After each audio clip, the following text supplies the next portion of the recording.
Yeah, I don't pick the mountains, they pick me. And the mountain that picked him just happened to be the tallest mountain in the world.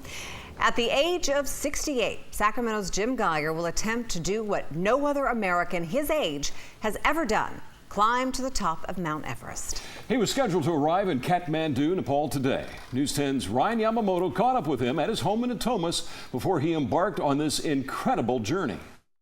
Kilimanjaro, that's in Washington State, Mount Rainier. Picture a life from on top of the world. These two are from Shasta, this is from Pyramid Peak. And you can begin to grasp Oh, this is Whitney. Jim Geiger's Elbrus in Russia. picture-perfect life. Took me 9 years to climb Mount Shasta. Denali in Alaska, Aconcagua in Argentina, and then just in January I did Vinson in Antarctica. I don't pick the mountains, they pick me. And the mountain that's now calling out to Jim Geiger just happens to sit 29,000 feet above sea level. Everest started showing up. Maybe I can do Everest. This is my training hill, Pyramid Peak. For the past year, Geiger has spent every day getting his body ready for the world's tallest peak. A peak that punishes climbers with terrain and weather, but mostly the thin air of high altitude. Trying to breathe is not easy. Things get a lot slower because there's less oxygen, and we move very slowly. It's called the mountaineer's slog. So where are the different camps and different stages? So base camp, and then you go through the icefall, you get up to Camp 1, Camp 2, Camp 3, Camp 4, and then... And that is where the danger lies on Mount Everest from Camp 4 to the summit, known as the death zone.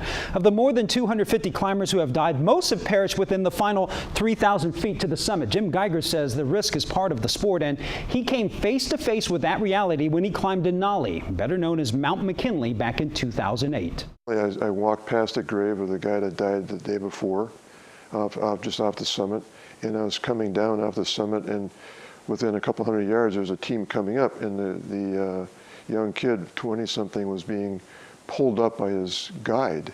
His eyes just looked glazed over, and he was in trouble. And then, sure enough, 4 hours later, he was dead. To help keep himself alive, So, Ryan, these are the Everest boots. Jim Geiger bought the best gear he could find. Called my Michelin suit.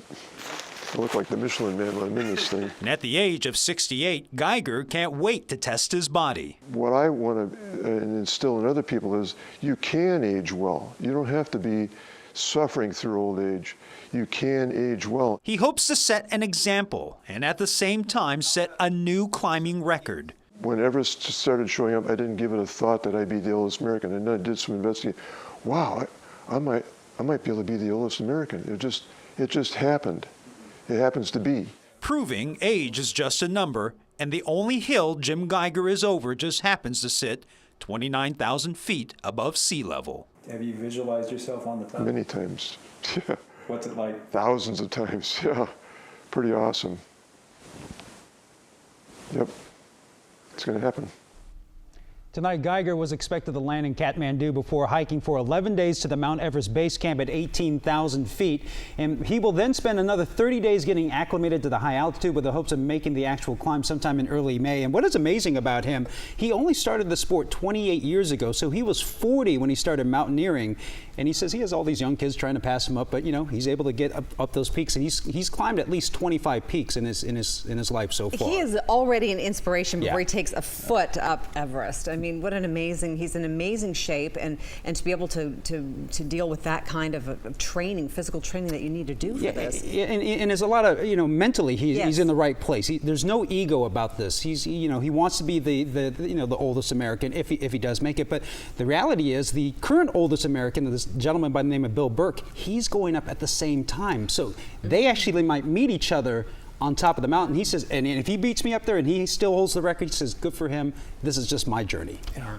I know he said he doesn't pick the mountain picks him, but still, he could say no, but he is very determined. And boy, he said Everest was calling him. Everest was just calling him. All right. We look forward to cheering him on. Excellent. All right. Thank you, Ryan.